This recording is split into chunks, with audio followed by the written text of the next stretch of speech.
جی سود کا موضوع شروع ہو رہا ہے۔ سود کے بارے میں آپ بھی جانتے ہیں، ہم سب یہ سمجھتے ہیں کہ مسلمانوں کے ہاں چند وہ چیزیں جن میں بہت حساسیت پائی جاتی ہے، سود ان میں سے ایک چیز ہے۔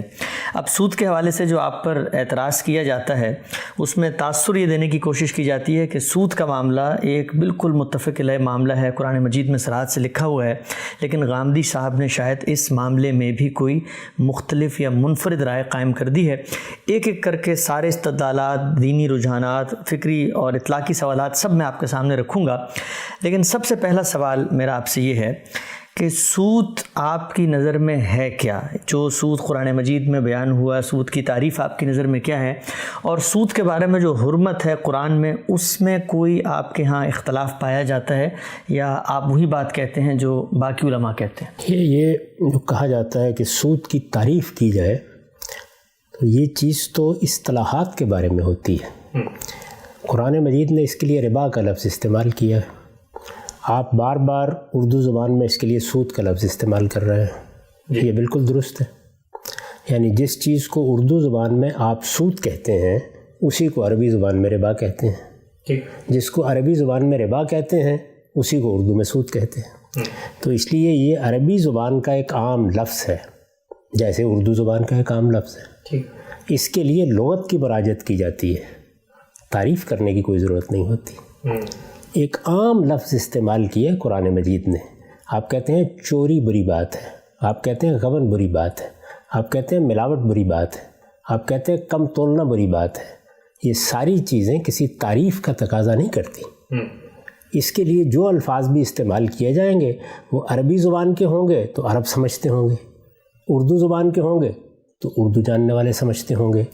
ہمارے ہاں جن لوگوں نے قرآن مجید کے ترجمے کیے ہیں، کیا انہوں نے کوئی متعین تعریف کر کے اور لفظ ایجاد کیا ہے؟ انہوں نے اس کے ترجمے میں وہی لفظ رکھ دیا ہے جو ہمارے ہاں اردو زبان میں بر صغیر میں اس کے لیے مستعمل ہے۔ چنانچہ شاہ عبد القادر کا ترجمہ اولین ترجموں میں شمار ہوتا ہے، آپ کے پاس اگر ہو تو خود نکال کے پڑھ لیجئے۔ اس میں سود ربا کے نیچے اسی طرح لکھا ہوا ہے جس طرح عربی زبان کے کسی لفظ کے نیچے آپ ترجمے کے طور پر کوئی لفظ لکھ دیتے ہیں۔ میں آپ کے سامنے باقی کچھ لوگوں کے تراجم بھی رکھ دیتا ہوں۔ یہ میرے سامنے اس وقت مولانا سید ابو اللہ صاحب مودودی کی تفسیر تفہیم القرآن ہے۔ سورہ بقرہ میں جہاں یہ آیات زیر بحث آئی ہیں اس کا ترجمہ کر رہے ہیں، اور آیت کیا ہے؟ الذین یاکلون الربا لا یقومون الا کما یقوم الذی یتخبطہ الشیطان من المس۔ ترجمہ کیا ہے؟ مگر جو لوگ سود کھاتے ہیں ان کا حال اس شخص کا سا ہوتا ہے جسے شیطان نے چھو کر باولا کر دیا ہو۔ اچھا، تو یہاں لفظ ربا استعمال ہوا۔ مولانا سید ابو اللہ صاحب مودودی نے اس کا ترجمہ کیا کیا؟ سود کھاتے ہیں، الذین یاکلون الربا، کسی تعریف کی ضرورت نہیں محسوس کی۔ نیچے جو نوٹ لکھا ہے وہ بھی سن لیجئے۔ وہ لکھتے ہیں اصل میں لفظ ربا استعمال ہوا ہے جس کے معنی عربی میں زیادتی اور اضافے کے ہیں۔ اصطلاحاً اہل عرب اس لفظ کو اس زائد رقم کے لیے استعمال کرتے تھے جو ایک قرض خواہ اپنے قرض دار سے ایک طے شدہ شرح کے مطابق اصل کے علاوہ وصول کرتا ہے۔ آگے کیا ہے؟ لکھتے ہیں اسی کو ہماری زبان میں سود کہتے ہیں۔ اچھا، یعنی جس کو ہمارے ہاں سود کہا جاتا ہے اسے عربی زبان میں ربا کہا جاتا ہے۔ یہی صورتحال آپ یہ دیکھیے کہ دوسرے مترجمین کی ہے۔ آپ ایک ایک ترجمہ نکالتے چلے جائیے، پیر کرم شاہ صاحب الازہری کا ترجمہ نکال لیجئے، آپ کسی اور صاحب علم کا ترجمہ نکال لیجئے، وہ جب اس کو اردو زبان کے قارئین کے سامنے رکھیں گے تو ربا کے لفظ کے نیچے سود کا لفظ لکھ دیں گے۔ یہ بالکل ایسے ہی ہے جس طرح میں نے آپ سے عرض کیا کہ اگر کہیں قرآن مجید میں سارق کا لفظ لکھا ہوا ہے یا زانی کا لفظ لکھا ہوا ہے تو یہ لغت کا مسئلہ ہے، اس کا ترجمہ بتا دیا جائے گا۔ تو عربوں کے ہاں بھی یہ بالکل معروف معلوم چیز تھی۔ سود کوئی ایسی بات نہیں ہے کہ جو اسلام کے زمانے میں ایجاد ہوئی اور اس کا نام رکھنے کی ضرورت تھی یا اس کے لیے کوئی اصطلاح وجود میں لانے کی ضرورت تھی۔ وہ لفظ تھا تو پہلے وجود میں آ چکا تھا، اصطلاح تھی تو پہلے وجود میں آ چکی تھی، اپنا ایک متعین معلوم معروف مفہوم رکھتی تھی، اسی میں اس کو استعمال کیا گیا۔ تو اب یہ دیکھیے کہ ہمارے ہاں سود کا لفظ کس چیز کے لیے استعمال ہوتا ہے؟ قرض پر منفعت کا مطالبہ کیا جائے تو اس کو سود کہتے ہیں۔ اچھا، میں بھی اس بات سے واقف ہوں، آپ بھی واقف ہیں، عامی بھی واقف ہیں، عارف بھی واقف ہیں کہ زندگی میں جو معاملات پیش آتے ہیں اس میں ایک قرض لینے کا معاملہ بھی ہے۔ میری کوئی ضرورت ہے، میں کوئی کاروبار کرنا چاہتا ہوں، میں اپنی بیٹی کو بیاہنا چاہتا ہوں، بچے کو تعلیم دینا چاہتا ہوں، اور مجھے کوئی ایسی چیز لاحق ہو گئی ہے جس کے لیے میرے پاس ضروری سرمایہ نہیں ہے، میں آپ سے مدد کی درخواست کرتا ہوں۔ ٹھیک، دو صورتیں ہو سکتی ہیں، آپ مجھے ویسے ہی دے دیں، آپ کہیں کہ میں یہ آپ کو قرض کے طور پر دے رہا ہوں۔ ٹھیک، تو جب آپ قرض کے طور پر مجھے کوئی چیز دیتے ہیں تو اسلام کی اخلاقیات یہ ہے کہ اس پر منفعت کا مطالبہ نہیں کیا جا سکتا۔ اچھا، کیوں نہیں کیا جا سکتا؟ یہ آپ جانتے ہیں کہ ہمارے دین میں جن چیزوں کو غیر معمولی اہمیت دی گئی ہے ان میں ایک بہت بڑی چیز انسان کے اخلاقی وجود کی تطہیر ہے۔ اللہ تعالیٰ نے مال دولت کے معاملے میں ہم سے یہ مطالبہ کیا ہے کہ تمہاری ضرورتوں سے زیادہ جو کچھ ہے، یعنی حال کی ضرورتیں، مستقبل کی ضرورتیں، ہماری ذاتی ضرورتیں، کاروباری ضرورتیں، ان کے سوا جو کچھ ہمارے پاس ہے وہ معاشرے کا حق ہے۔ اگر کوئی شخص اپنی ضرورت لے کے ہمارے پاس آ جاتا ہے تو ہمیں چاہیے کہ ہم اس کی مدد کریں۔ یہ اخلاقی اصول اللہ کے دین نے سکھایا ہے۔ اتنا حوصلہ نہیں ہے کہ ہم اس کی مدد کرنے کے لیے روپیہ اٹھا کے دے دیں، انفاق کر دیں، اپنی طرف سے صدقہ کر دیں، یہ حوصلہ نہیں ہے، اور ہم کہتے ہیں ہم قرض دے رہے ہیں۔ تو اللہ تعالیٰ کہتے ہیں کہ قرض دینا ایک نیکی کا کام ہے، تبرع کا کام ہے، یہ صدقہ ہے، یہ تم اپنی طرف سے خیر کر رہے ہو، اس پر منفعت کا کیا سوال ہے؟ یہ اخلاقی لحاظ سے بڑی کبھی بات ہے، اور یہ دوسرے پر ظلم بن جائے گا۔ وہ تو پہلے ہی اپنی ضرورت لے کے آیا ہے، وہ آپ سے قرض لے گا، جا کے اس کو کہیں خرچ کرے گا، وہ روپیہ فنا ہو جائے گا، وہ چیز استعمال میں آ جائے گی، اس کو دوبارہ پیدا کرنا پڑے گا، اس پر آپ منفعت کا مطالبہ کر رہے ہیں، تو اس کو ممنوع قرار دے دیا گیا۔ یہ اس کے پیچھے حکمت ہے اور یہ اس کی نوعیت ہے۔ تو جہاں کہیں قرض کا معاملہ ہوگا وہاں اسلام آپ سے یہ چاہے گا کہ اس پر آپ کسی منفعت، کسی نفع کا تقاضا نہیں کر سکتے۔ یہ سادہ بات ہے، اسی کو اردو زبان میں سود کہتے ہیں، اسی کو عربی زبان میں ربا کہتے ہیں، اور یہی وہ چیز ہے کہ جو ہمارے علماء بھی بیان کرتے ہیں۔ میں نے آپ سے ابھی عرض کیا کہ آپ پیر کرم شاہ صاحب الازہری کا ترجمہ دیکھ لیجئے، آپ ابوالکلام آزاد کا ترجمہ اٹھا لیجئے، آپ مولانا شبیر احمد عثمانی صاحب کا ترجمہ اٹھا لیجئے، آپ جس طرح میں نے آپ سے عرض کیا مولانا سید ابواللہ صاحب مودودی کا ترجمہ اٹھا لیجئے، کیا وہ ربا کے لفظ کے نیچے کسی اور چیز کا آپ سے تعارف کرا رہے ہیں؟ یہی کہہ رہے ہیں کہ سود مت کھاؤ، سود کھانا ممنوع ہے۔ اور سود کا لفظ کیوں استعمال کر رہے ہیں؟ اس لیے کہ اردو زبان کے قارئین یہ جانتے ہیں کہ سود کیا چیز ہے۔ میں جب کسی کے بارے میں یہ کہتا ہوں کہ فلاں آدمی سود لیتا ہے یا سود کھاتا ہے، تو اس دنیا میں ہر شخص جو اردو زبان کو جانتا ہے وہ یہ سمجھ لیتا ہے کہ میں کیا کہہ رہا ہوں، میں کس معاملے کا ذکر کر رہا ہوں۔ تو اس لیے وہی بات ہے جو ہمارے ہاں بعض اہل علم نے بھی کہی ہے کہ کلو قرض جر نفع فہو ربا، یعنی جب قرض کا کوئی معاملہ آپ کریں گے اور اس میں آپ نفع چاہیں گے تو یہ ربا ہوگا۔ اس کو اسلام میں ممنوع کر دیا گیا ہے۔ ممنوع کرنے کی وجہ میں نے آپ کو بتا دی۔ اگر آپ بالکل فقہی نقطہ نظر سے دیکھیں تو یہ قرآن مجید کے اس حکم کا امتداد ہے جس میں یہ کہا گیا ہے کہ لوگوں کا مال باطل طریقے سے نہ کھاؤ، لا تاکلوا اموالکم بینکم بالباطل، غلط طریقوں سے کسی کا مال نہ لو، یعنی صحیح طریقہ ہونا چاہیے۔ کسی کا مال لینا ہے تو تجارت کرو، بیع و شراء کرو، وہ نیکی اور خیر کے کام جو تمہیں اپنے طور پر کرنے چاہیے ان کو کاروبار نہ بناؤ۔ یہ اصولی بات۔ تو اس اصولی بات کو سامنے رکھ کر اب اللہ تعالیٰ نے ایک ایسے معاملے میں یہ حکم دیا ہے جس سے متعلق اشتباہ پیدا ہو سکتا تھا۔ میں اس سے پہلے بھی کئی مرتبہ یہ عرض کر چکا ہوں کہ بارہا ایسا ہوتا ہے کہ چیزیں بالکل واضح ہوتی ہیں، بالکل متعین ہوتی ہیں، میں بھی اس کو جانتا ہوں، آپ بھی جانتے ہیں، وہ عالمگیر صداقت کی صورت میں دنیا بھر میں جانی پہچانی ہوتی ہیں۔ بعض جگہوں پر اشتباہ پیدا ہو جاتا ہے، وہاں اللہ تعالیٰ اپنے پیغمبروں کے ذریعے سے فتویٰ دیتے ہیں، اپنا حکم بیان کرتے ہیں۔ یہ ربا کا معاملہ بھی ایسا ہی ہے، کیونکہ اس میں میں اپنا روپیہ آپ کے استعمال میں دے رہا ہوں، اور عام طور پر جو چیزیں دوسروں کو ادھار دی جاتی ہیں یا استعمال کے لیے دی جاتی ہیں ان کا معاوضہ لیا جاتا ہے۔ میں نے ایک گھر آپ کو دیا استعمال کرنے کے لیے، میں نے گاڑی دی، میں نے اپنی سائیکل دی، میں اگر اس پر آپ سے کسی کرائے کا مطالبہ کرتا ہوں تو کوئی اس کے اوپر کان کھڑے نہیں کرتا۔ پھر یہ روپیہ دیا گیا، روپیہ بھی تو استعمال کرنے کی چیز ہے، آٹا دے دیا گیا آپ کو، کھجوریں دے دی گئی کھانے کے لیے، یہ بھی تو استعمال کی چیزیں ہیں، ان پر اگر مطالبہ کیا جائے تو یہ کیا جائز ہوگا؟ یہ وہ اشتباہ ہے جس میں اللہ تعالیٰ نے اپنا فتویٰ دیا ہے اور یہ کہا ہے کہ یہ ممنوع ہے۔ ممانعت کی وجہ کیا ہے وہ میں نے آپ کو سمجھا دی۔ اس معاملے میں میرے نزدیک جو کچھ قرآن نے کہا ہے وہی میں مانتا ہوں۔ ہمارے علماء جس کو سود کہتے ہیں اور جس پر سود کا اطلاق کرتے ہیں، میں نے آپ کو بتا دیا کہ وہ بالکل وہی چیز ہے جس کے لیے سود کا لفظ میں آپ روزانہ اپنی عام زبان میں سنتے ہیں۔ ورنہ اگر یہ کوئی ایسی مختلف چیز ہوتی تو اس کے بارے میں تصریحات کی جاتی، ترجمے میں اس کا اضافہ کیا جاتا، نیچے بتایا جاتا۔ اطلاق کے مسائل بالکل الگ ہیں۔ بطور اصول جو بات طے ہے وہ یہ ہے کہ سود ممنوع ہے، اللہ نے اس کو ممنوع قرار دیا ہے، یہ حرام ہے، اس کے قریب نہیں جانا چاہیے۔ سود کیا ہے؟ قرض پر منفعت کا مطالبہ۔ یہی میری رائے ہے، اسی کو میں نے بیان کیا ہے، اس میں مجھے کوئی اختلاف نہیں۔ ٹھیک ہے ہم سب آگے بڑھتے ہیں۔ یہ اصولی بات تو آپ نے بڑی وضاحت سے ماشاءاللہ بتا دی کہ سود کسے کہتے ہیں۔ ہمارے ہاں بالکل معروف چیز ہے، علماء کا آپ نے حوالہ بھی دیا کہ وہ خود سود کو کیسے ڈیفائن کر رہے ہیں۔ اردو زبان میں سود، عربی میں ربا اور قرض پر منفعت ہے۔ ایک بات مجھے بتائیے گا کہ آپ نے بہت ساری جگہوں پہ گفتگو کی ہے، لوگ آپ سے سوال پوچھتے ہیں تو آپ سود کے بارے میں سمجھاتے ہوئے کہتے ہیں کہ دیکھیں بعض چیزیں ہوتی ہیں کنزیومیبل اور بعض جو ہیں وہ نان کنزیومیبل، استعمالی اور استہلاکی، تو سود ہمیشہ کنزیومیبل میں ہوتا ہے۔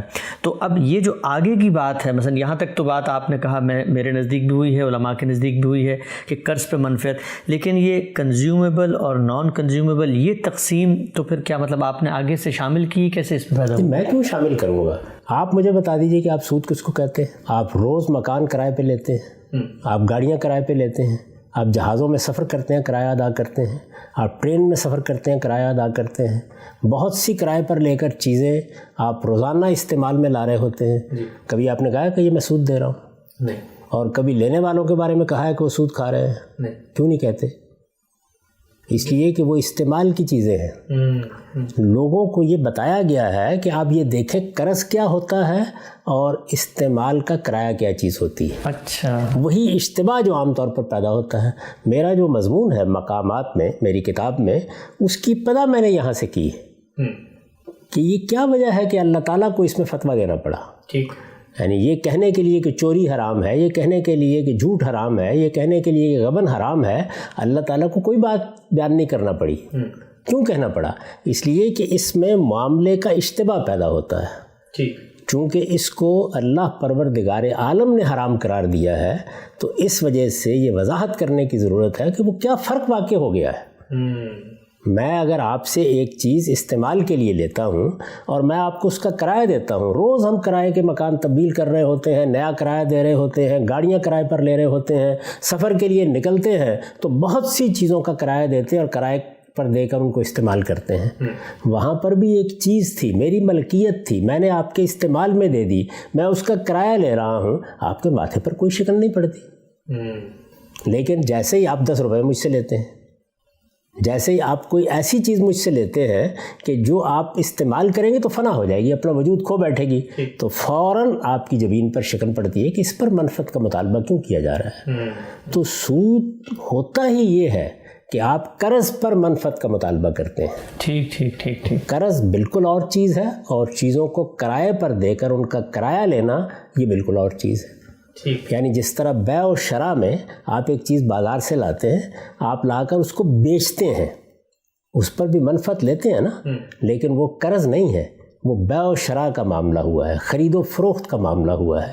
اسی طرح آپ ایک چیز لیتے ہیں، وہ آپ کی ملکیت ہے، آپ اس کو کرائے پر اٹھا دیتے ہیں، وہ مکان بھی ہو سکتا ہے، وہ گاڑی بھی ہو سکتی ہے، وہ سائیکل بھی ہو سکتی ہے۔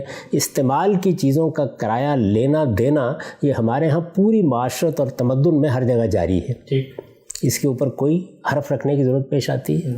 یہ سارے معاملات جتنے ہیں ان کو آپ کیا کہتے ہیں پھر؟ یہی کہیں گے نا کہ میں نے مکان کرائے پر دیا ہوا ہے۔ آپ یہ کہتے ہیں میں نے مکان قرض دیا ہوا ہے؟ نہیں۔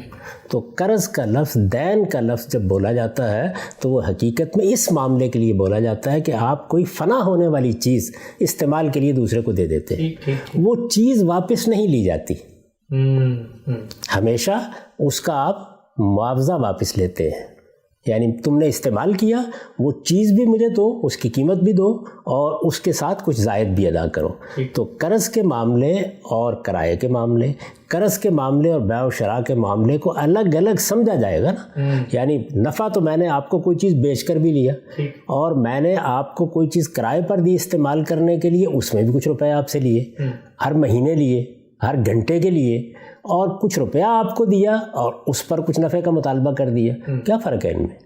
تو یہ فرق سمجھانے کے لیے میں نے لوگوں کو بتایا ہے کہ سود کا تعلق قرض سے ہوتا ہے، اور قرض ہمیشہ ان چیزوں میں لین دین کو کہتے ہیں جو اپنا وجود فنا کر دیتی ہیں۔ استعمال کی چیزوں کے لیے نہ قرض کا لفظ استعمال ہوتا ہے، نہ اس کا کوئی معاوضہ، استعمال کا معاوضہ لینے پر آپ لفظ سود بولتے ہیں، وہاں کرائے کا لفظ بولا جاتا ہے۔ یہ الفاظ الگ الگ کیوں بولے جا رہے ہیں؟ اس لیے کہ ان کی نوعیت بالکل الگ ہے، ان کی حیثیت بالکل الگ ہے۔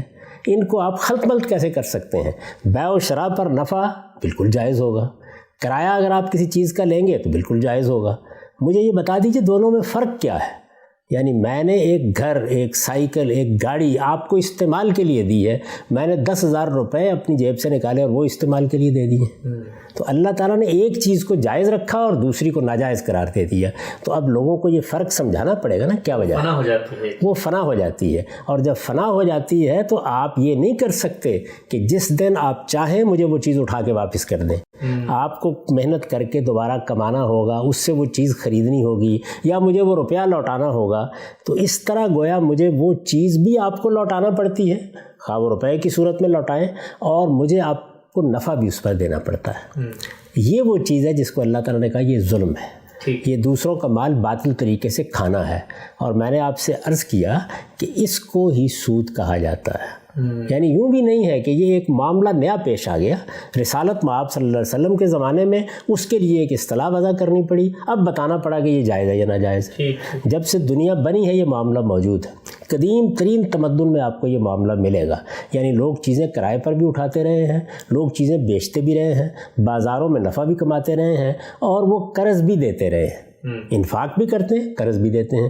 جب آپ قرض دیں گے تو اس میں یہ سوال پیدا ہوتا ہے کہ اگر کرایہ جائز ہے، کسی چیز کے استعمال کا معاوضہ اس طرح لینا جائز ہے، تو یہ روپے کے استعمال کا معاوضہ لینا یہ کیسے ناجائز ہو گیا؟ ٹھیک، بالکل ٹھیک۔ یہ فرق سمجھانے کے لیے میں نے یہ بتایا ہے کہ قرض ہوتا ہی ان چیزوں میں ہے، قرض کا لفظ بولا ہی نہیں جاتا۔ آپ اردو میں بھی نہیں بولتے، آپ عربی میں بھی نہیں بولتے، آپ دنیا کی کسی زبان میں بھی نہیں بولتے۔ یعنی جس وقت آپ کوئی چیز استعمال کے لیے دیتے ہیں یا بیچتے ہیں تو اس کے لیے زبان میں الگ الفاظ ہیں۔ یہ تعبیریں الگ الگ کیوں اختیار کی گئی ہیں؟ اس لیے کہ نوعیت معاملہ میں فرق ہے۔ تو اس کو عام لوگوں کو سمجھانے کے لیے میں نے یہ بات کہی ہے، کوئی نئی بات نہیں۔ یعنی ایک واقعہ ہو رہا ہے، آپ یہ لفظ بول رہے تھے، آپ قرض کا لفظ ایک اور معاملے کے لیے بول رہے تھے، کرائے کا لفظ ایک اور معاملے کے لیے بول رہے تھے، بیع و شراء یا خرید و فروخت کے الفاظ کسی اور معاملے کے لیے بول رہے تھے۔ میں نے یہ بتایا ہے کہ یہ الگ الگ کیوں بول رہے ہیں آپ؟ اس لیے کہ ان معاملات میں ایک جوہری فرق ہے، وہ فرق یہ ہے، اس کے سوا کچھ نہیں ہے، کوئی نئی بات نہیں کہی میں نے۔ چنانچہ آپ مفتی محمد شفیع صاحب کا رسالہ دیکھیے جو انہوں نے سود پر لکھا ہے، اس میں بیان یہی بات انہوں نے بیان کی ہے کہ وہ چیزیں جو فنا ہو جاتی ہیں ان پر آپ اگر منفعت کا مطالبہ کرتے ہیں تو یہ چیز اسلام میں ممنوع قرار دی گئی ہے۔ اس کا فلسفہ کیا ہے، اس کی حکمت کیا ہے؟ آپ یہ دیکھیے کہ ہمارا پروردگار اخلاقی لحاظ سے ہمیں کتنا پاکیزہ دیکھنا چاہتا ہے۔ یہ بتا دیا گیا ہے کہ قرض کا معاملہ تبرع کا معاملہ ہے، نیکی کا معاملہ ہے، خیر کا معاملہ ہے۔ نیکی اور خیر پر نفع کا مطالبہ دنیا میں نہیں کیا کرتے، اللہ سے مطالبہ کرتے ہیں۔ جب ایک بھائی میرے پاس آیا ہے تو اسلام کی اخلاقیات کا تقاضا تو یہ تھا کہ میرے پاس اگر زائد موجود ہے جس کو علف کہا ہے قرآن مجید نے، تو میں وہ دے دوں آپ کو، وہ آپ کا حق تھا۔ اللہ نے وہ نعمت مجھے دی تھی تو مجھے اس کو گھر میں نہیں رکھنا تھا، میری ذاتی کاروباری حال مستقبل کی ضرورتوں سے زیادہ تھا، تو اسی لیے تو میں دے رہا ہوں آپ کو۔ تو جب میں آپ کو یہ دے رہا ہوں تو مجھے اس پر کسی نفع کا مطالبہ نہیں کرنا، دے دینا تھا، ویسے ہی دے دینا تھا، اٹھا کے مجھے آپ کی خدمت کر دینی تھی۔ حوصلہ نہیں ہوا تو چلیے میں قرض دے دیتا ہوں، جب آپ کے پاس ہو واپس کر دیجیے گا، یا میں نے کوئی واجب الادا طریقہ اختیار کر لیا، کوئی دستاویز لکھ لی، جیسے کہ آگے قرآن مجید نے بھی بتایا ہے سورہ بقرہ میں کہ اگر کہیں قرض کا معاملہ تو لکھ لیا کرو۔ تو میں نے آپ کو قرض دیا ہے. قرض دیا ہے تو میرا پروردگار یہ کہہ رہا ہے کہ وہ اخلاقیات جو میں نے تمہیں سکھائی ہے، میں تمہیں جب پاکیزہ دیکھنا چاہتا ہوں اس معاملے میں، تو اس تبرع اور نیکی اور خیر کے معاملے کو اس کے ساتھ ملوث نہ کرو، اس پر تم کسی نفع کا مطالبہ نہیں کر سکتے. اللہ کے دین میں جو بات کہی گئی ہے، جو قرآن نے بیان کی ہے، یہ میں نے اس کو لوگوں کو سمجھایا ہے، اپنی طرف سے کوئی نیا اضافہ نہیں کر دیا. ٹھیک ہم سب، یہ بہت آپ نے بہت اہم بات ہے، چونکہ بالعموم جو سب سے پہلی تنقید ہم دیکھتے ہیں سود کے معاملے میں وہ یہ ہے کہ بھئی غامدی صاحب نے شاید سود کی جو تعریف کنزیومیبل نان کنزیومیبل یہ جو اس میں بیان کی ہے، تو یہ شاید خود سے کوئی نئی چیز وضع کر دی ہے، جس کو آپ نے بڑی تفصیل سے بتایا کہ جو سود موجود ہے اس کو آپ نے کھول کے سمجھایا ہے کہ اس کی نوعیت کیا ہے. اچھا، یہاں پر ایک اور اسی پہلو سے میں سوال کرنا چاہوں گا. ایک طرف بعض تنقیدات میں نے دیکھی اس آپ کی جو آپ نے تعریف بیان کی اور بتایا کہ مطلب جس تعریف کو آپ دنیا بھر میں سمجھا جاتا ہے اس کو سمجھایا. کہا یہ کہ غامدی صاحب نے یہ جو کہا ہے کہ کنزیومیبل نان کنزیومیبل، یہ قرآن مجید میں کہاں پر لکھا ہوا ہے؟ یہ جو انہوں نے بتایا ہے کہ کنزیومیبل میں ہوتا ہے اور نان کنزیومیبل میں نہیں ہوتا. اور ساتھ یہ بھی کہا کہ ایک طرف غامدی صاحب یہ کہتے ہیں کہ بھئی سود ایسا باریک فرق تھا جس کو انسان نہیں سمجھ سکتا تھا، قرآن نے واضح کیا. اور دوسری طرف یہ کہتے ہیں کہ یہ میں نے مثلا اپنی عقل سے سود کے بارے میں اندر اتر کے بتایا کہ کنزیومیبل نان کنزیومیبل میں ہوتا ہے. تو ایک طرف یہ کہہ رہے ہیں کہ قرآن عقل سے سمجھ نہیں سکتے تھے، قرآن نے بتایا، اور دوسری طرف عقل سے طے کر رہے ہیں کہ سود کے اندر کنزیومیبل نان کنزیومیبل. میں نے ہرگز یہ نہیں کہا کہ عقل سے سمجھ نہیں سکتے تھے، میں نے یہ کہا ہے کہ اس میں اشتباہ تھا. ٹھیک، دیکھیے دین میں جو معاملات ہیں وہ کیوں واضح کیے جاتے ہیں؟ اس لیے کہ انسانی عقل وہاں پر حتمی فتویٰ لگانے سے قاصر ہوتی ہے. میں اس کی اور بہت سی مثالیں دے سکتا ہوں. آپ یہ دیکھیے ہمارے یہاں سور کو ممنوع قرار دیا جاتا ہے، اس کا ذکر خاص طور پر قرآن مجید نے کیا ہے. کیوں کیا ہے؟ کیا وجہ ہے؟ شیر بھی ممنوع ہے، چیتے کا گوشت کھانا بھی ممنوع ہے، اور بھی بے شمار جانور ہے. دوسری جگہ قرآن نے واضح کر دیا کہ صرف طیبات حلال ہیں، خبائث سب کے سب حرام ہیں. یہ بات میں واضح کر دی کہ احلت لکم بہیمۃ الانعام، تمہارے لیے چوپائے حلال کیے گئے ہیں. اس سے بالکل واضح ہے کہ تمام درندے بالکل ممنوع ہیں، نہیں کھائے جا سکتے. سور کا ذکر خاص طور پر کیوں کیا؟ 3-4 مقامات پر کیا. کیا وجہ ہوئی اس کی؟ اس کی وجہ بھی وہی اشتباہ ہے. اشتباہ کیسے پیدا ہوا؟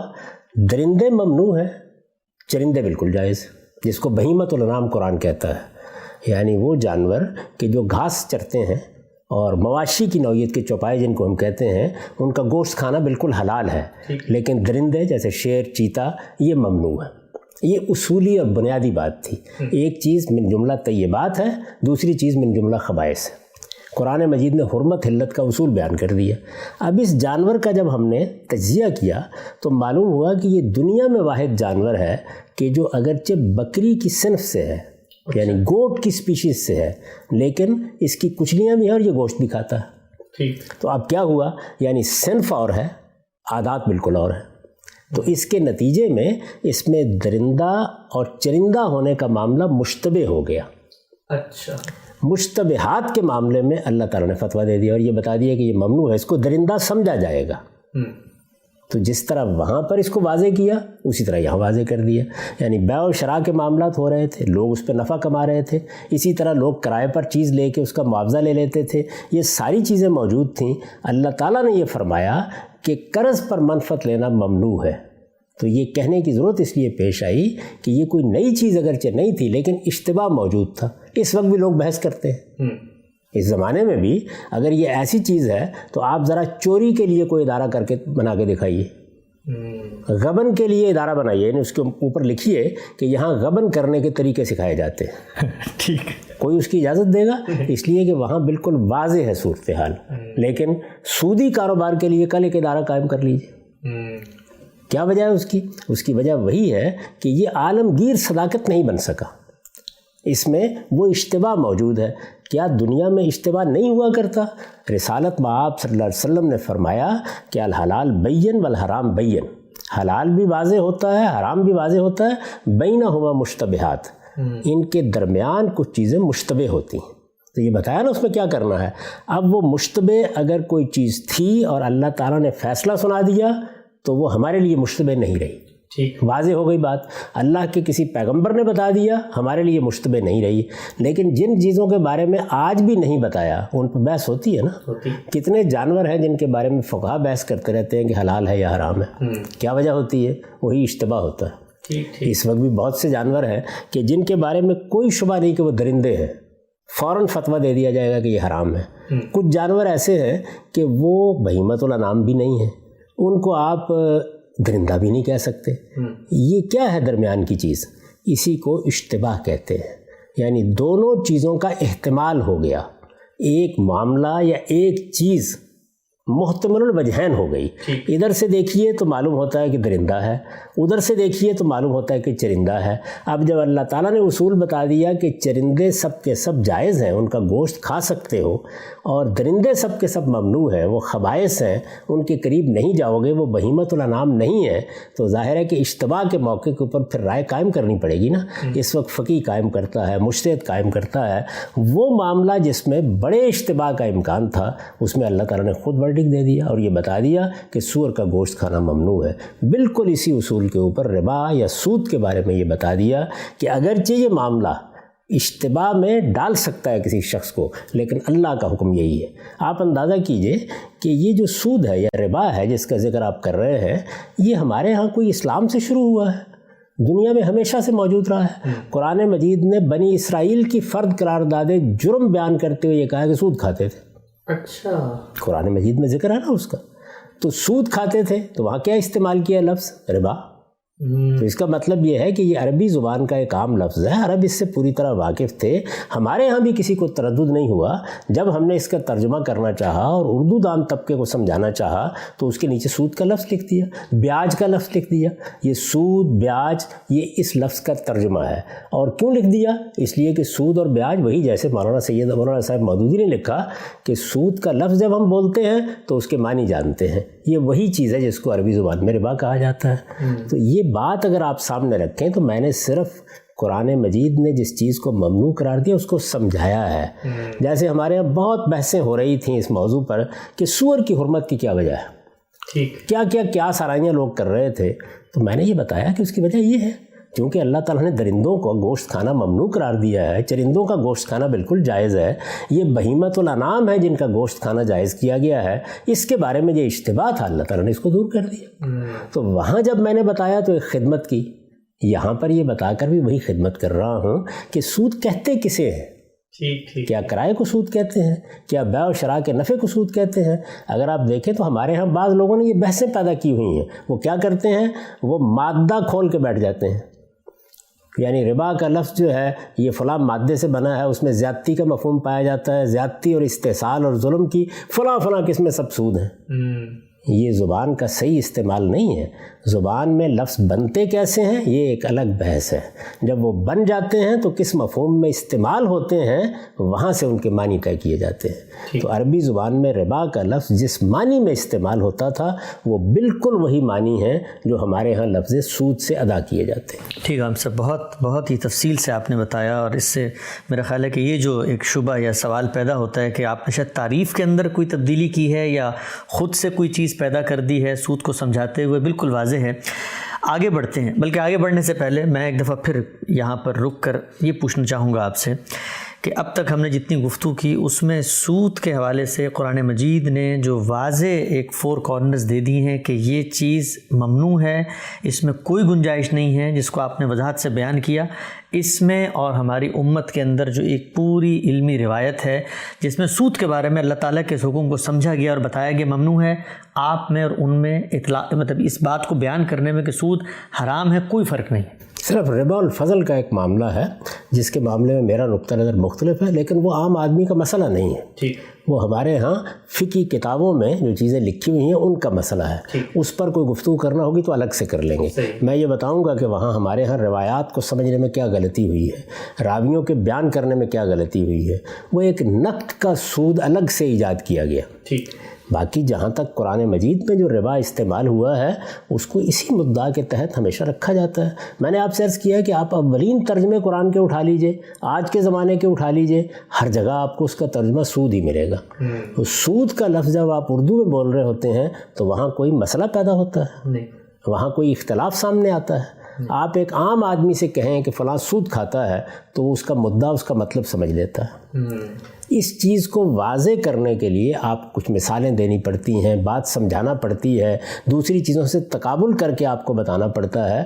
یہ ایک الگ چیز ہے کہ آپ ایک چیز کی تفہیم کر رہے ہیں، تبیین کر رہے ہیں، لیکن یہ کہ یہ کوئی ایسی چیز ہے جس کے لیے لفظ ایجاد کیا گیا ہے، کوئی اصطلاح بنائی گئی ہے، یعنی قدیم سے اس کے لیے الفاظ دنیا کی ہر زبان میں موجود ہیں، جیسے ہی وہ الفاظ استعمال کیے جاتے ہیں ان کا مدعا لوگ سمجھ لیتے ہیں۔ ہمارے ہاں دور حاضر میں جو تبدیلیاں یا تغیرات ہوئے ہیں، آپ دیکھیں ان کے لیے الفاظ بھی الگ وجود میں آ گئے ہیں، لیکن اس سے پہلے دنیا کے تمدن میں آپ پرانی سب زبانوں کو پڑھیے، آپ کو یہ الفاظ مل جائیں گے۔ ہماری اردو میں تو اس معاملے میں کوئی اشتباہی نہیں۔ ٹھیک ہے، ہم سب آگے بڑھتے ہیں۔ یہاں تک تو بات بالکل واضح ہے۔ سود کے حوالے سے جو سب سے بنیادی اعتراض آپ کے جو بیانات ہیں، کتابوں میں لکھی ہوئی باتیں ہیں، دنیا بھر میں جب آپ سے سوال پوچھا جاتا ہے تب آپ بیان کرتے ہیں، وہ یہ ہے کہ غامدی صاحب سود دینے کو جائز قرار دیتے ہیں، جبکہ اللہ تعالیٰ کے پیغمبر نے سود لینے، دینے اور اس طرح کے کسی معاملے میں یہاں تک کہ لکھنے والے تک کے بارے میں وعید سنا دی ہے۔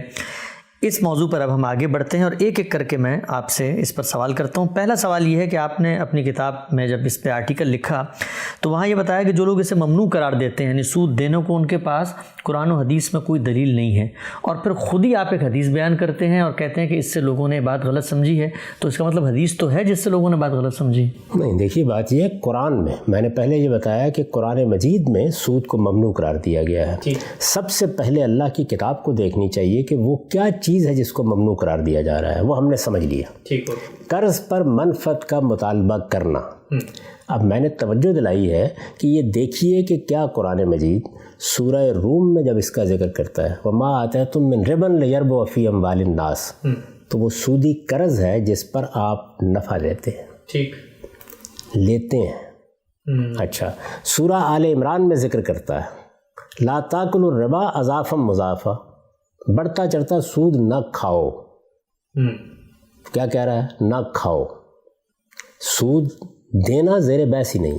ٹھیک، اس کے بعد اس مقام پر آ جائیے جو سورہ بقرہ میں ایک تفصیلی مقام ہے جس پر قرآن مجید نے اس پوری بات کو بیان کیا ہے۔ میں یہ چاہتا ہوں کہ میں آپ کے سامنے وہ رکھ دوں، اور پھر یہ دیکھیے کہ اس میں اللہ تعالیٰ نے کیا بات بیان کی ہے، کہاں سے بات شروع ہوئی، وہ کہاں تک پہنچی ہے، اس سارے کو ہم دیکھ لیتے ہیں۔ یہ جو دونوں مقامات ہیں ان میں بہت اجمال سے ذکر کیا ہے۔ سورہ آل عمران میں بھی بہت اجمال کے ساتھ یہ فرمایا کہ بڑھتا چڑھتا سود نہ کھاؤ۔ اس میں صرف بڑھتا چڑھتا کے الفاظ سے کیا مراد ہے اس کی وضاحت عام طور پر علماء کرتے رہے، میرے نزدیک وہ بالکل درست وضاحت ہے۔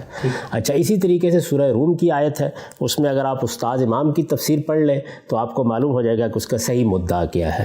یہ سورہ بقرہ ہے جس نے اس معاملے میں تفصیلی طور پر اللہ تعالیٰ کے منشا کو واضح کیا ہے۔ چنانچہ یہ دیکھیے کیا فرمایا ہے۔ یہ کہا کہ الذین یاکلون الربا لا یقومون الا کما یقوم الذی یتخبطہ الشیطان من المس ذلک بانہم قالوا انما البیع مثل الربا واحل اللہ البیع وحرم الربا فمن جاءہ موعظۃ من ربہ فانتہی فلہ ما سلف وامرہ الی اللہ فمن عاد فاولئک اصحاب النار هم فیہا خالدون۔ اس کا ترجمہ کیا ہے؟ اس کا ترجمہ یہ ہے کہ اس کے برخلاف جو لوگ سود کھاتے ہیں، اس سے پہلے انفاق کا ذکر ہو رہا ہے، اس کے برخلاف جو لوگ سود کھاتے ہیں وہ قیامت میں اٹھیں گے، یا لفظ ذہن میں رہے، سود کھاتے ہیں۔ اچھا، قرآن کے الفاظ، قرآن مجید کے الفاظ ہیں، الذین یاکلون الربا۔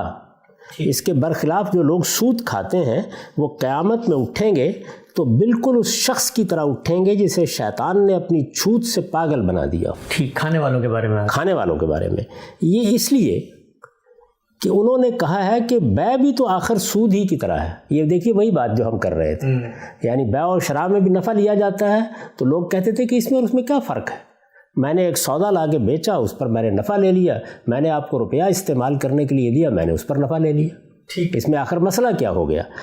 تو قرآن کہتا ہے کہ اس لیے کہ انہوں نے کہا ہے کہ بیع بھی تو آخر سود ہی کی طرح ہے، اور تعجب ہے کہ اللہ نے بیع کو حلال اور سود کو حرام ٹھہرایا ہے۔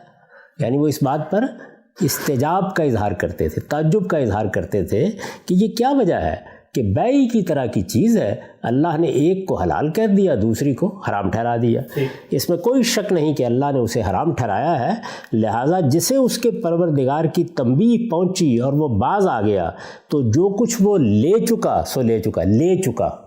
اچھا، جو قرض اس نے، یعنی بات کہاں سے شروع ہو گئی تھی؟ وہ لوگ جو سود کھاتے ہیں، اب کیا کہا جا رہا ہے؟ جو لے چکا وہ لے چکا۔ اس کے خلاف کوئی اقدام نہ ہوگا اور اس کا معاملہ اللہ کے حوالے ہے، یعنی اس سے پہلے جس نے لے لیا۔ یہ قرآن کا عام اصول ہے کہ وہ ماضی پر اطلاق نہیں کرتا، تو یہ کہا کہ اب آئندہ سے بچ جائیں اس سے۔ فرمایا اب آگے دیکھیے، اور جو اس تنبیہ کے بعد بھی اس کا اعادہ کریں گے، یعنی اب جب اللہ نے کہہ دیا کہ سود کھانا ممنوع ہے، اب جب اللہ نے کہہ دیا کہ سود لینا ممنوع ہے، تو جو لوگ اس کا اعادہ کریں گے تو وہ دوزخ کے لوگ ہیں، وہ اس میں ہمیشہ رہیں گے۔ یعنی ایک بڑی وعید سنا دی کہ اللہ تعالیٰ کی حکومت میں، اللہ تعالیٰ کے پیغمبر کی طرف سے، بلکہ قرآن مجید میں خود اللہ کی طرف سے اعلان کیا جا رہا ہے کہ اس کو حرام قرار دے دیا گیا ہے، اب لوگ اس سے باز آ جائیں۔ جو لوگ اس تنبیہ کے باوجود باز نہیں آئیں گے ان کے لیے یہ سزا ہے، یہ بیان کیا۔ اب آگے دیکھیے، یمحق اللہ الربا ویربی الصدقات، اس دن یعنی قیامت کے دن اللہ سود کو مٹا دے گا اور خیرات کو بڑھائے گا۔ یعنی تم سمجھتے ہو کہ یہاں اس سے کچھ کما رہے ہو، اس میں اضافہ تمہارے پاس آ رہا ہے، اس سے تمہیں فائدہ ہو رہا ہے، قیامت میں یہ سب کچھ ختم ہو جائے گا۔ ٹھیک، اور وہاں کیا چیز بڑی ہوئی نظر آئے گی؟ وہ خیرات ہے، وہ صدقات ہیں۔ تو یہاں پر بھی دیکھیے کیا چیز ہے، یعنی آپ کے پاس جو اضافہ آیا تھا اس کے بارے میں فرمایا کہ یمحق اللہ الربا ویربی الصدقات واللہ لا یحب کل کفار نسیم، اور حقیقت یہ ہے کہ اللہ کسی ناشکرے اور کسی حق تلفی کرنے والے کو پسند نہیں کرتا۔ اس کے بعد ارشاد ہوا، ان الذین آمنوا وعملوا الصالحات واقاموا الصلاۃ وآتوا الزکاۃ لہم اجرہم عند ربہم ولا خوف علیہم ولا ہم یحزنون۔ ہاں، جو لوگ ایمان لائے اور انہوں نے نیک عمل کیے اور نماز کا اہتمام کیا اور زکوٰۃ ادا کی، ان کے لیے ان کا اجر ان کے پروردگار کے پاس ہے، اور وہاں ان کے لیے کوئی اندیشہ ہوگا اور نہ وہ کوئی غم کبھی کھائیں گے۔ یہ اللہ تعالیٰ نے بشارت دی کہ وہ لوگ کہ جنہوں نے ایمان قبول کر لیا ہے، اس چیز کو چھوڑ دیا ہے، ان کے لیے بشارتیں ہیں، لیکن جو لوگ میری اس تنبیہ کے بعد بھی باز نہیں آئیں گے ان کے لیے دوزخ کی وعید ہے۔ آگے دیکھیے، یا ایھا الذین آمنوا اتقوا اللہ وذروا ما بقی من الربا ان کنتم مومنین۔ ایمان والو، اگر تم سچے مومن ہو تو اللہ سے ڈرو اور جتنا سود باقی رہ گیا ہے، یعنی جو لینا تھا تمہیں، جو پہلے لے چکے قسط وار دیا جا رہا ہوتا نا، جتنا سود باقی رہ گیا اسے چھوڑ دو۔ اچھا، یہ بھی سود لینے والے کو کہا۔ سود کھانے والوں کا قیامت میں یہ حشر ہوگا، جو لے چکے وہ لے چکے۔ اب اس کے بعد کیا کہا جا رہا ہے کہ جو سود باقی رہ گیا اسے چھوڑ دو۔ یعنی سود باقی رہ گیا ہے، یعنی تمہارا جو دوسرے کے ذمے ہے، جس کو تم نے قرض دیا ہوا تھا، اس سے تم نے جو کچھ وصول کرنا تھا، جو وصول کر چکے وہ کر چکے، جو باقی رہ گیا ہے اللہ کی اس تنبیہ کے بعد چھوڑ دو۔ کون زیر بحث ہے؟ لینے والے، سود کھانے والے، سود کا مطالبہ کرنے والے۔ آگے کیا فرمایا؟ فَإِن لَّمْ تَفْعَلُوا فَأْذَنُوا بِحَرْبٍ مِّنَ اللَّهِ وَرَسُولِهِ وَإِن تُبْتُمْ فَلَكُمْ رُءُوسُ أَمْوَالِكُمْ لَا تَظْلِمُونَ وَلَا تُظْلَمُونَ۔ لیکن اگر تم نے ایسا نہیں کیا تو اللہ اور اس کے رسول کی طرف سے جنگ کے لیے خبردار ہو جاؤ۔ یعنی گویا یہ بات واضح کر دی گئی کہ اگر لوگ باز نہیں آئیں گے، ظاہر ہے کہ ان کے قیمتی مفادات تھے، انہوں نے ہزاروں کا سود لوگوں سے لینا تھا، انہوں نے قرض دیے ہوئے تھے۔ جب اللہ تعالیٰ نے کہا کہ نہیں لینا تو یہ آسان نہیں تھا کہ لوگ اس سے رک جائیں، اور ایک قبائلی نظام میں لوگ اپنے معاشی مفادات کے لیے انکار کر دیتے، تو یہ ایک نوعیت کا حرابہ قرار دے دیا گیا کہ اگر تم اس تنبیہ کے بعد اللہ اور رسول کی حکومت میں سود لینے پر اصرار کرتے، سود لینے پر، سود کھانے پر اصرار کرتے ہو تو تمہارے خلاف جنگی کارروائی کی جا سکتی ہے۔ فَأْذَنُوا بِحَرْبٍ مِّنَ اللَّهِ وَرَسُولِهِ، اس کو بھی لوگ غلط طریقے سے بیان کر دیتے ہیں کہ سود کھانا اللہ اور رسول کے خلاف جنگ کرنا ہے۔ یہ نہیں کہا گیا، یہ کہا گیا ہے کہ اگر تم سود کھانے پہ اصرار کرو گے تو تمہارے خلاف جنگی کارروائی ہوگی۔ یہ مطلب ہے اس کا، کیونکہ یہ دوسری جگہ واضح کر دیا اللہ تعالیٰ نے کہ عام حالات میں کوئی جرم کا ارتکاب کرتا ہے تو آپ کہتے ہیں یہ چوری ہے، یہ بدکاری ہے، اس کی یہ سزا ہے، لیکن اگر سرکشی اختیار کر لی جائے، نیوسنس پیدا کر دی جائے تو یہ حرابہ ہو جاتا ہے۔ تو اب یہ بتایا کہ جب یہ کہہ دیا گیا ہے اور اللہ کے رسول کی حکومت میں کہہ دیا گیا ہے کہ کوئی شخص سود نہیں لے گا، تو اب اگر سود کا مطالبہ کرو گے، اب سود کھاؤ گے، اب لوگوں سے سود دینے کے لیے کہو گے تو یہ اللہ اور رسول کے مقابلے میں آنا ہے، اور اس کے نتیجے میں جنگ کی دھمکی دے دی۔ تو فرمایا کہ فَإِن لَّمْ تَفْعَلُوا فَأْذَنُوا بِحَرْبٍ مِّنَ اللَّهِ وَرَسُولِهِ وَإِن تُبْتُمْ فَلَكُمْ رُءُوسُ أَمْوَالِكُمْ، اور اگر توبہ کر لو، یعنی باز آ جاؤ، سود لینے سے انکار کر دو، اللہ کی تنبیہ پر سر تسلیم خم کر دو، اگر توبہ کر لو تو تمہاری اصل رقم کا تمہیں حق ہے۔ اصل رقم کس کی ہے؟ وہ جو بندے قرض دینے والے کی، سود کھانے والے کی۔ تو یہ کہا کہ اصل رقم کا تمہیں حق ہے، یعنی وہ تم مطالبہ کر سکتے ہو، سود کا مطالبہ نہیں کر سکتے، یعنی اس پر منفعت کا مطالبہ نہیں کر سکتے۔ نہ تم کسی پر ظلم کرو گے نہ تم پر ظلم کیا جائے گا۔ اگر تم لوگے تو یعنی اگر سود لوگے تو تم ظلم کرو گے، اور اگر اصل رقم کو وہ مار بیٹھے گا تو وہ ظلم کرے گا۔ تو نہ تم پر ظلم کیا جائے گا نہ تم کسی پر ظلم کرو گے۔ آگے کیا فرمایا؟ وَإِن كَانَ ذُو عُسْرَةٍ فَنَظْرَةٌ إِلَىٰ مَيْسَرَةٍ وَأَن تَصَدَّقُوا خَيْرٌ لَكُمْ إِن كُنتُمْ تَعْلَمُونَ۔ اور مقروض کبھی تنگ دست ہو، یعنی جس نے قرض لیا ہوا ہے تنگ دست ہو تو ہاتھ کھلنے تک اسے مہلت دو، یہاں بھی اسی کو کہا جا رہا ہے جو دے، اور اگر تم بخش دو تو یہ تمہارے لیے بہتر ہے اگر تم سمجھتے ہو۔ وَاتَّقُوا يَوْمًا تُرْجَعُونَ فِيهِ إِلَى اللَّهِ ثُمَّ تُوَفَّىٰ كُلُّ نَفْسٍ مَّا كَسَبَتْ وَهُمْ لَا يُظْلَمُونَ۔ تو فرمایا کہ اور اس دن سے ڈرو جس میں تم اللہ کی طرف لوٹائے جاؤ گے، پھر ہر شخص کو اس کی کمائی وہاں پوری مل جائے گی اور لوگوں پر کوئی ظلم نہ ہوگا۔ میں نے عرض کیا کہ ایک مقام سورہ روم میں ہے جس میں سود کا ذکر ہوا، دوسرا سورہ آل عمران میں ہے، وہاں بالاجمال صرف اتنا کہا کہ اضافہ مضافہ، بڑھتا چڑھتا سود نہ کھاؤ۔ یہاں کوئی کسر ہی باقی نہیں رہی، یعنی ہر لحاظ سے واضح کر دیا کہ سود ہوتا کیا ہے۔ یہاں بتا دیا کہ قرض پر منفعت کا نام سود ہے، بتا دیا اصل زر کو واپس لینا کوئی جرم نہیں ہے، یہ بتا دیا کہ اس میں بھی مہلت دینی چاہیے۔ کوئی اس میں ابہام باقی رہ گیا؟ یعنی جو کچھ ہم نے ربا کا مطلب سمجھا تھا، جو سود کے معنی سمجھے تھے، اسی کی قرآن مجید نے پوری تصویب کر دی۔ تو یہ قرآن مجید کا بیان ہے۔ اس میں مجھے بتائیے کوئی ایک لفظ بھی قرآن مجید نے ان لوگوں کے بارے میں کہا ہے جو سود دیتے ہیں؟ نہیں، ان آیات میں تو کہیں ایسا کوئی لفظ نہیں ہے۔ یعنی یہ سب سے زیادہ تفصیلی مقام ہے نا، یعنی یہاں پوری بات واضح کی گئی ہے۔ جو لوگ اعتراض کر رہے تھے ان کے اعتراض کا جواب دیا گیا ہے، جو بیع کو اور سود کو ایک قرار دے رہے تھے ان کی غلطی واضح کی گئی ہے۔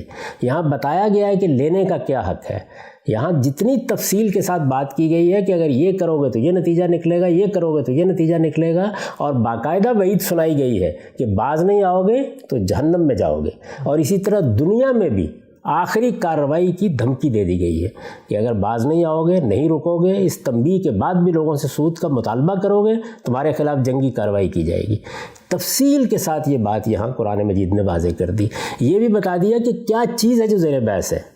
فَلَكُمْ رُءُوسُ أَمْوَالِكُمْ، یعنی اصل زر تم اپنے قرض لینے والے سے لے سکتے ہو۔ اگر وہ تنگ دست ہے تو کہا کہ اس کو مہلت دو، اس کے لیے محبت کے کلمات ہیں، اس کے بارے میں یہ کہا جا رہا ہے کہ اسے مہلت ملنی چاہیے۔ اس نے کسی جرم کا ارتکاب ہی نہیں کیا، وہ تو اپنی ضرورت کے لیے قرض لینے آیا، مجبور ہے، وہ قرض لینے آیا تھا۔ بغیر ضرورت کے کون قرض لے گا؟ یعنی جو آدمی بھی آئے گا وہ اپنی کسی ضرورت کو پورا کرنے کے لیے آئے گا نا، وہ اس کی ذاتی ضرورت ہو سکتی ہے، وہ اس کی کوئی معاشرتی ضرورت ہو سکتی ہے، وہ اس کی کوئی کاروباری ضرورت ہو سکتی ہے، وہ کسی رفاہی مقصد کے لیے آپ سے قرض مانگ سکتا ہے۔ تو میں نے جیسے ابھی عرض کیا تھا کہ اصل میں میرا دین مجھ سے یہ مطالبہ کرتا ہے کہ میرے پاس میری ضرورتوں سے زائد اگر کوئی چیز ہے تو میں اس کو ویسے ہی دے دوں، انفاق کروں۔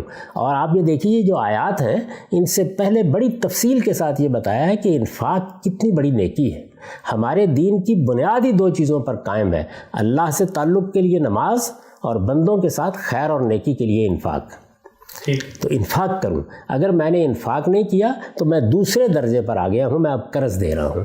قرض پر نفع کا مطالبہ نہیں کرنا، قرآن مجید نے یہ بات واضح کر دی۔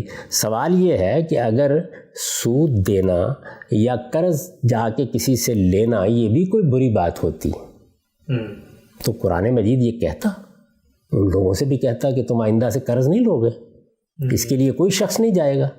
کوئی ایک لفظ آپ مجھے بتا دیں قرآن مجید میں ان لوگوں کے بارے میں کہا گیا ہو۔ تو سب سے پہلے یہ جاننا چاہیے کہ جب ہمارے دین میں کوئی بات کہی جاتی ہے تو اللہ کی کتاب کو دیکھیں گے نا۔ اللہ کی کتاب میں جب کوئی چیز زیر بحث آ جائے تو پھر اس کو سامنے رکھ کر اس کو بنیاد بنا کر روایات کی طرف جاتے ہیں۔ اس ترتیب کو بدلنا بہت ضروری ہے۔ دونوں رویے بالکل غلط ہیں. یعنی قرآن مجید کو سامنے رکھا, کسی روایت کو سامنے رکھا اور چیز کو ایک بنا دیا. اسی طریقے سے روایت کو سامنے رکھا اور روایت کو اٹھا کر آپ نے قرآن مجید کے اندر ڈال دیا.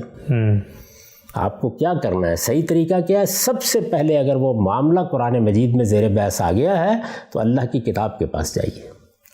مجھے یہ بتائیں کہ اگر یہ دونوں یکساں جرم تھے, یہ ایک ہی درجے کا گناہ تھا, تو پھر دوسرے لوگوں کے بارے میں قرآن مجید نے کچھ کہا کیوں نہیں؟ ان کے خلاف جنگ کی کیوں نہیں بات کی؟ پھر ان کے خلاف یہ جنگ کی کیوں بات نہیں کی؟ ان کو کیوں نہیں کہا کہ تم بھی جہنم میں جاؤ گے, باز نہیں آؤ گے؟ پاگل کر دیا ہے. یعنی ان کے بارے میں یہ ساری باتیں کیوں نہیں کہی گئی؟ کیا وجہ ہے اس بات کی؟ ایک ایک لفظ کو آپ ذرا غور کے ساتھ پڑھیے, اور میں ان لوگوں کو بھی دعوت دوں گا کہ جو اللہ کی کتاب کو سمجھنا چاہتے ہیں کہ وہ اس مقام کو کھولیں. یہ سورہ بقرہ ہے نا, سورہ بقرہ کے خاتمے پر یہ مقام آتا ہے, اس کو پڑھیں اور اس کے بعد مجھے یہ بتائیں کہ اس میں کوئی ادنا درجے میں بھی اشارہ بھی ملتا ہے اس بات کا. یعنی ایک تو یہ چیز ہوتی ہے نا کہ آپ نے کسی چیز کو صراحت سے بیان کیا, کوئی اشارہ بھی ملتا ہے. سوال یہ ہے کہ جو سود کا کاروبار کر رہے تھے لوگ, وہ کہیں ہوا میں بیٹھے ہوئے کاروبار کر رہے تھے. لوگ لینے آتے تھے نا ان کے پاس, وہ لینے جو لوگ آتے تھے مسلمان ہو گئے تھے. ان کے حقوق کا تحفظ کرنے کے لیے اللہ تعالیٰ نے یہ ساری بات کہی, تو یہ بتا دیا جاتا کہ آئندہ لینے بھی نہیں جاؤ گے, اور اگر ان کو سود دو گے تو تمہارے خلاف بھی یہی کارروائی ہوگی. چلیے ان کے خلاف ذرا بڑی کارروائی, ان کے خلاف ذرا چھوٹی کارروائی بتا دیا جاتا کہ تمہاری وجہ سے تو ان کا کاروبار چل رہا ہے. کاروبار تو انہیں کی وجہ سے چل رہا ہے. تو مجھے یہ بتائیں کہ کوئی تعریض کا جملہ, کوئی طنز کا جملہ, کوئی تنبیہ کا جملہ, کوئی توجہ دلانے کا جملہ بھی ان کے بارے میں کہا ہے؟ آخر ہم حرمتوں اور حلتوں کے فیصلے کرتے وقت اللہ کی کتاب کی روشنی میں آگے کیوں نہیں بڑھتے؟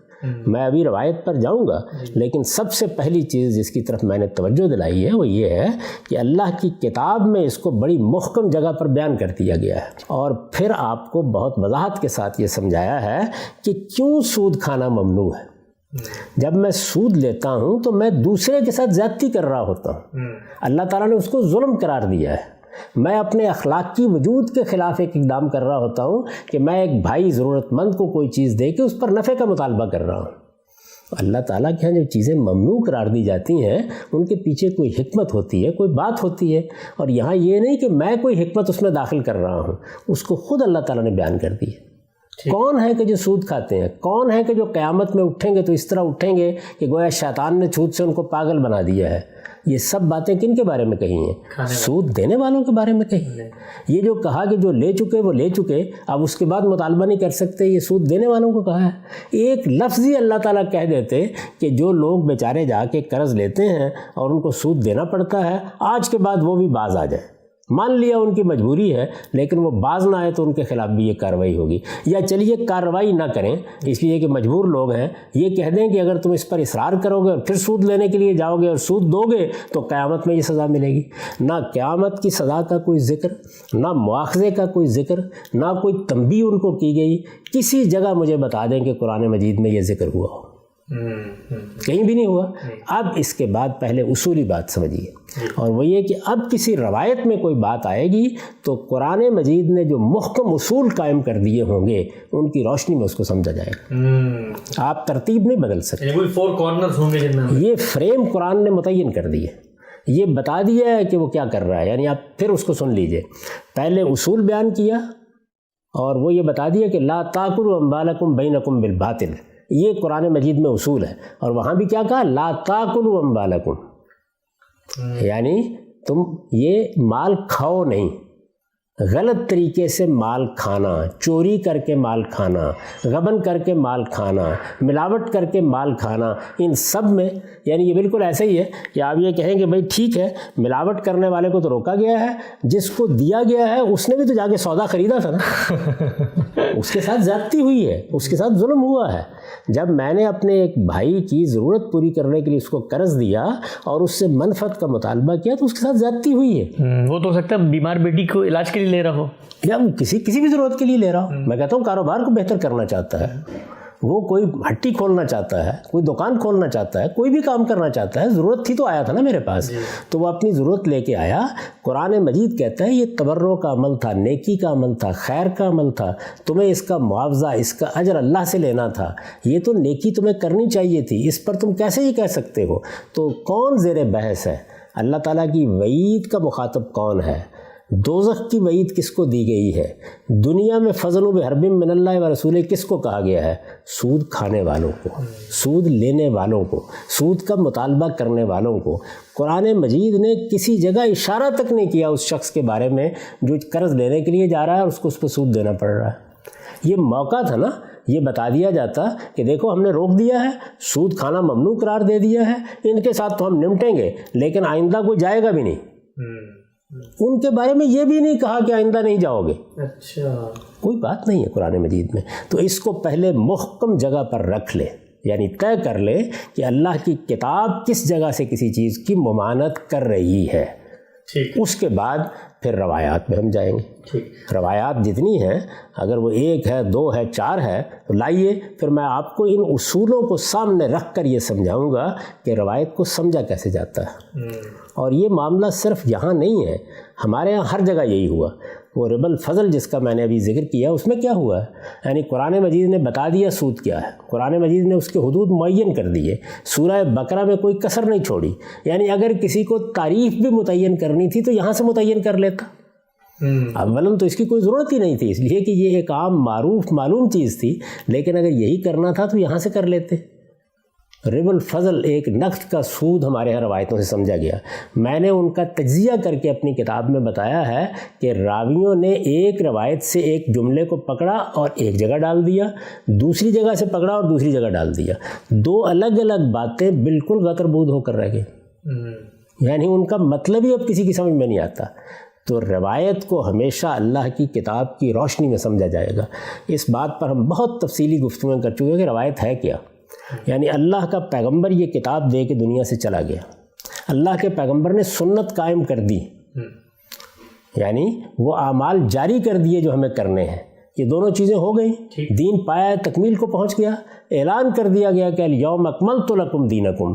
اب رسول اللہ صلی اللہ علیہ وسلم سے سنی ہوئی کوئی بات لوگ آ کے بیان کر رہے ہیں، تو اس بات کو ہم دیکھیں گے کہ اس کی سند کیا ہے، اس کے الفاظ کیا ہیں، اس کا مدعا کیا ہے، اور پھر سب سے بڑھ کر یہ دیکھیں گے کہ قرآن مجید کے اوپر کیسے مبنی ہوتی ہے۔ قرآن نے جو بنیاد قائم کر دی ہے وہ کیسے اس کی تفہیم بنتی ہے، کیسے تبیین بنتی ہے، ایک شرع کو اٹھا کر قرآن مجید پر حاکم کیسے کر دیا جائے گا۔ یہ کیسے جسارت کی جائے گی کہ یہ کہا جائے کہ جس کے بارے میں قرآن نے ایک لفظ بھی نہیں کہا، یہ دونوں یکساں جرم ہے۔ سود کھانا اور سود دینا دونوں یکساں جرم ہے، دونوں کے لیے دوزخ کی وعید ہے، دونوں کے لیے فضل بحرب من اللہ و رسول ہی۔ تو پھر مجھے قرآن میں دکھائیے، قرآن کیوں خاموش رہا، کیوں کوئی بات نہیں کی، کیوں اس کے بارے میں کہا کہ وہ تو مظلوم ہے؟ اس طرح کی کوئی بات سرے سے ہے ہی نہیں ہے۔ اب آپ اس کو لے کر روایتوں میں جائیں، اس کو لے کر آپ اس مدعا کو سمجھیں، وہ سب کچھ سمجھ میں آ جائے گا۔ لیکن جب تک آپ یہ ترتیب درست نہیں کریں گے دین کو سمجھنے کی، وہی کچھ ہوگا جو ہمارے ہاں ہو رہا ہے۔ یعنی ہر چیز کو اس کی الگ جگہ پہ رکھ کے ان کی باہمی حکمت کو واضح کیے بغیر اور قرآن اور حدیث کے ریلیشن کو سمجھے بغیر جب باتیں کی جائیں گی تو ایسے ہی کی جائیں گی۔ ٹھیک ہے، ہم سب بہت دلچسپ موڑ پر ہم آج ہمارا وقت چونکہ ختم ہو رہا ہے، معذرت ختم کرنا پڑے گا، لیکن یہ بات کہ قرآن مجید کے اندر یہ چیز کہیں زیر بحث ہے کہ جو سود دیتے ہیں، جو سود ادا کرتے ہیں، وہ تو 2 اور 2 4 کی طرح آپ نے قرآن سے واضح کر دیا۔ سوال یہ ہے کہ اب اس روشنی میں جب ہم روایتوں پہ غور کرتے ہیں تو آپ پھر ان روایتوں کی کیا توجیہ کرتے ہیں کہ جن میں واضح الفاظ میں لفظ آ گیا ہے موکل کا، جو سود کھلاتے ہیں، جو سود دیتے ہیں، اس پر ہم انشاءاللہ تفصیلی طور پر اگلی نشست میں آپ سے بات کریں گے۔ اب تک آپ کے وقت کا بہت شکریہ۔